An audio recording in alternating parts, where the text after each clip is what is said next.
এই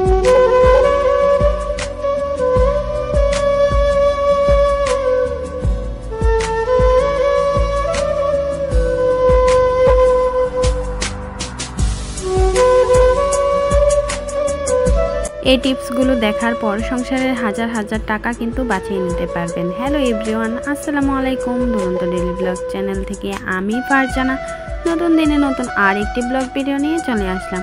আমার ভিডিওটি যে যেখান থেকে দেখছেন সবাই ভালো, সুস্থ এবং নিরাপদে আছেন আলহামদুলিল্লাহ। আপনাদের দোয়াতে আমরাও কিন্তু খুব ভালো আছি। এই তো প্রতিদিনের মতো আজকের ভিডিওটি কিন্তু আমি সকাল থেকেই শুরু করেছি। তবে আজকে আর কোনো নাস্তা, খাওয়া দাওয়া বা রান্নাবান্না কিছুই শেয়ার করব না। এমন কিছু অজানা টিপস তোমাদের সাথে শেয়ার করব যা দেখার পর রীতিমতো অবাক হয়ে যাবে যে ফেলে দেওয়া জিনিস দিয়ে যে সংসারে এত সুন্দর সুন্দর কাজে লাগানো যায়, আর সংসারের খরচ কিভাবে কমানো যায় সেটাই কিন্তু তোমাদের সাথে শেয়ার করব। দেখো, এখানে আমি ডাল বসিয়েছিলাম আর ডালের উপর কমলা দিয়ে একবার দেখো কি হয়। আসলে ডালের উপরে কিন্তু কমলা দেওয়া যায় না, তবে ডালের যে পানিটা আছে সেটা দিয়ে কিন্তু আমরা অনেক কাজে লাগাতে পারি। মানে আমাদের ত্বক বলো, চুল বলো, যাই বলো না কেন, ডালের পানি কিন্তু আমাদের ত্বকের জন্য অনেক বেশি উপকারী আর চুলের জন্য। আর কমলার কথা তো বলার মতোই নেই। কমলাতে এত পরিমাণের ভিটামিন থাকে কি আর বলবো, তোমরা তো জানোই।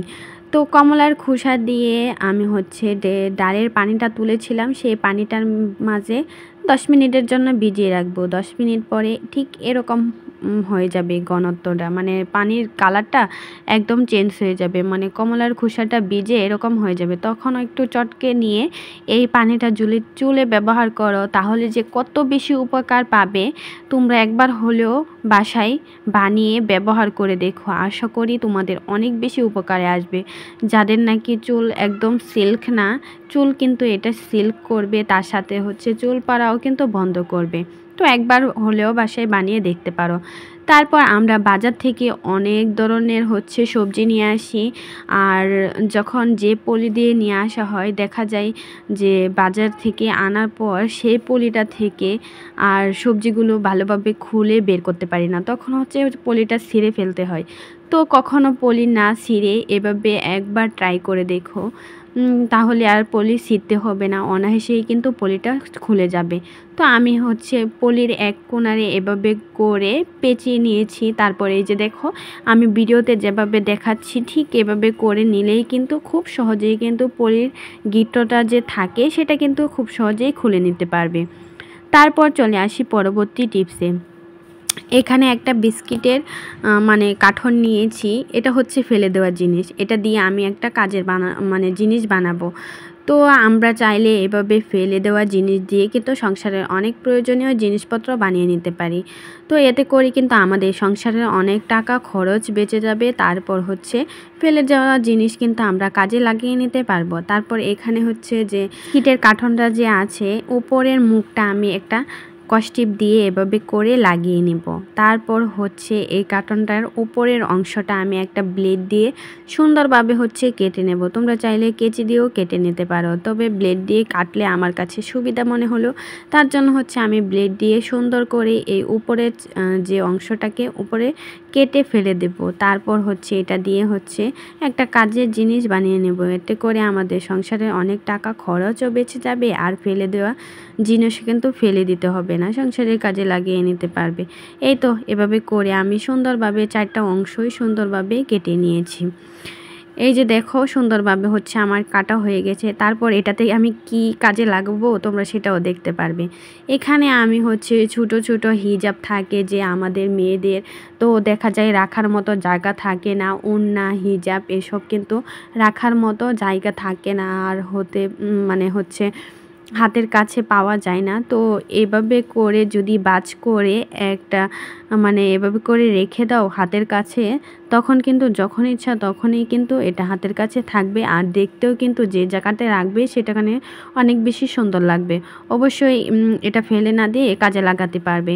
তারপর চলে আসে আরেকটাতে, তোমরা চাইলে হিজাব না রেখেও ফল অথবা সবজি যে কোনো জিনিসই কিন্তু রেখে দিতে পারবে, দেখতে কিন্তু অনেক বেশি সুন্দর লাগবে। তারপর চলে আসি পরবর্তী টিপসে, আর এই টিপসটা হলো টমেটো সংরক্ষণ। আমি কিভাবে টমেটো সংরক্ষণ করি সেটাই দেখাবো। অনেকে তো অনেকভাবে টমেটো সংরক্ষণ করে থাকে, তো আমি যেভাবে সংরক্ষণটা করে থাকি সেটাই তোমাদের সাথে শেয়ার করব। তো এখানে হচ্ছে আমি কিছু পাকা পাকা টমেটো নিয়েছি, তারপর হচ্ছে টমেটোগুলোকে এখন ধুয়ে নিব, মানে ধুয়ে পরিষ্কার করে নেব। ধুয়ে তারপর হচ্ছে এটাকে সুন্দরভাবে যে পানিটা আছে সেই পানি মুছে নেব, মানে টমেটোর গায়ে থেকে। তা না হলে এভাবে রাখলে কিন্তু টমেটোটা নষ্ট হয়ে যাবে। আমি এখানে হচ্ছে একটা তেনা নিয়েছি, আর এটা দিয়ে সুন্দরভাবে হচ্ছে টমেটোর গায়ে যে পানিটা এক্সট্রা থাকে সেটা সুন্দরভাবে মুছিয়ে নিয়েছি।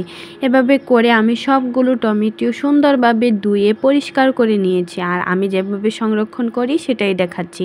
আমি কিন্তু এটা কেটে বা সিদ্ধ করে কোনোভাবেই সংরক্ষণ করব না। আমি এভাবে আস্ত করেই রেখে দেব, আর আস্ত করে রাখলে কিন্তু অনেক বেশি সুবিধা হয়।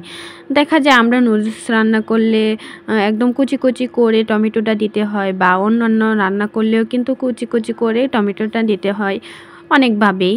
তো আস্তা রাখলে কিন্তু অনেক বেশি সুবিধা। তো যখন ইচ্ছা তখনই একটা নিয়ে এভাবে করে দিয়ে দিলেই হয়ে যাবে, মানে যে সাইজের ইচ্ছা সেই সাইজের কেটে নেওয়া যাবে। এই তো পলিতে সুন্দরভাবে বেঁধে তারপর হচ্ছে এখন আমি ফ্রিজে রেখে দিচ্ছি, আর এটা সারা বছর কিন্তু এভাবে থাকবে, কোনো প্রকার নষ্ট হবে না। আমি সবসময় কিন্তু এভাবে টমেটো সংরক্ষণ করে রাখি, তাই তোমাদের সাথেও শেয়ার করেছি। তারপর চলে আসি পরবর্তী টিপসে। এই টিপসটা আমাদের কতটা গুরুত্বপূর্ণ শুধুমাত্র একজন গৃহিণী জানে যে কতটা গুরুত্বপূর্ণ। আমাদের সবার বাসায় কিন্তু বটি, দাও এসব কিন্তু থাকে, আর এসব ছাড়া কিন্তু একটা সংসার কখনোই চলা সম্ভব না। তো অনেক সময় দেখা যায় বটি বা দাওয়ে দাঁড় থাকে না, আর অনেক কালা কুচকুচা হয়ে যায়, মানে সবজি কাটতে কাটতে। তো এই টিপসটা ফলো করলে তোমাদের বটিতে দাঁড়ও চলে আসবে, আর হচ্ছে বটিটাও একদম নতুনের মতো চকচক করবে। তো এখানে হচ্ছে আমি একটা শিল নিয়েছি, তার উপর কিছুটা লবণ দিয়ে দিয়েছি, তার উপর হচ্ছে হলুদ দিয়ে দিয়েছি। এখন হচ্ছে হলুদ আর হচ্ছে লবণটাকে সুন্দরভাবে মিশিয়ে এই যে এভাবে করে আমি ঘষে নেব বটিটা। দেখতেই পাচ্ছ ভিডিওতে আমি আসলে কিভাবে দেখাচ্ছি। তো এভাবে আধা ঘন্টা বা 10 মিনিটের মতো ঘষলেই কিন্তু বটিটাও একদম চকচকে পরিষ্কার হয়ে যাবে, তার সাথে হচ্ছে বটিতে অনেক পরিমাণে ধার চলে আসবে। অবশ্যই তোমরা এই টিপসটা ফলো করতে পারো, আশা করি তোমাদের অনেক বেশি উপকার আসবে। দেখো একটু ঘষার পরে আমার বটিটা কিন্তু একটু চকচক করছে, মানে একটু সাদা হয়েছে। তো এভাবে করে আমি ঘষে পরিষ্কার করে নেব সবটুকু। আর ভিডিও তোমাদের সাথে শেয়ার করিনি, কেননা ভিডিওটা অনেক বেশি বড় হয়ে যাচ্ছিল। তারপর চলে আসি পরবর্তী টিপসে। আমরা সবাই কিন্তু অনেকভাবেই চাল সংরক্ষণ করে থাকি, তারপরেও অনেক সময় দেখা যায় হচ্ছে পোকামাকড় লেগেই থাকে। আর আমরা যারা বাসা ভাড়া নিয়ে থাকি বা ঢাকা শহর থাকি, তাদের হাতে কিন্তু মানে অনেক নিম পাতা বলো বা তিতো জাতীয় কোনো কিছুই হাতের কাছে পাওয়া যায় না। তো এই টিপসটা ফলো করে চাল সংরক্ষণ করলে কিন্তু দীর্ঘদিন চালটা কিন্তু কখনোই পোকা ধরবে না। তো এখানে একটা কমলার খোসা নিয়েছি, আর কমলার খোসাটাকে আমি এভাবে করে বিছিয়ে দেব। এতে করে কমলার যে একটা ঘ্রাণ, সেই ঘ্রাণে কখনোই কোনো পোকামাকড়, তেলাপোকার কিছুই আসবে না। কমলার খোসা শুকিয়ে গেলেও কিন্তু একটা ঘ্রাণ থাকে, তার জন্যই এই টিপসটা ফলো করতে পারো। তারপর চলে আসি পরবর্তী টিপসে। আমরা সংসারের খরচ কমাতে চাইলে অবশ্যই এই টিপসটা ফলো করতে পারো। তো ডাল রান্না করার সময় আমরা যদি ডালটাকে আগে 10 মিনিট বা 15 মিনিটের মতো ভিজিয়ে রাখি, এতে করে কিন্তু ডালটা ফুলে ডাবল হয়ে যাবে, আর অল্প ডাল দিয়েই কিন্তু সুন্দরভাবে রান্নাটা হয়ে যাবে। তারপর চলে আসি পরবর্তী টিপসে।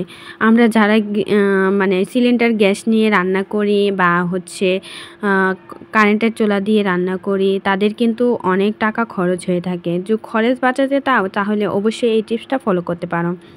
তো আমরা অনেক সময় কিন্তু তরকারি রান্না করতে আলু সিদ্ধ করতে হয়, তারপর হচ্ছে ভর্তা করতে গেলে আলু সিদ্ধ করতে হয়। আর আলু সিদ্ধ করলে কিন্তু গ্যাসও অনেক বেশি খরচ হয়, আর যদি ইলেকট্রিক চুলায় রান্না করা হয় তাহলে তো অনেক বেশি সময় নিয়ে আলুটা সিদ্ধ করতে হয়। তো এভাবে করে আলুটা একটু পাতলা সাইজ করে কেটে নিয়ে লবণ দিয়ে সিদ্ধ করলে কিন্তু মাত্র 5 মিনিটেই কিন্তু আলুটা সিদ্ধ হয়ে যাবে। তো অবশ্যই তোমরা এই টিপসটা ফলো করতে পারো। আশা করি আজকের ভিডিওটা এই পর্যন্তই ছিল। সবাই ভালো থেকো, সুস্থ থেকো, আল্লাহ হাফেজ।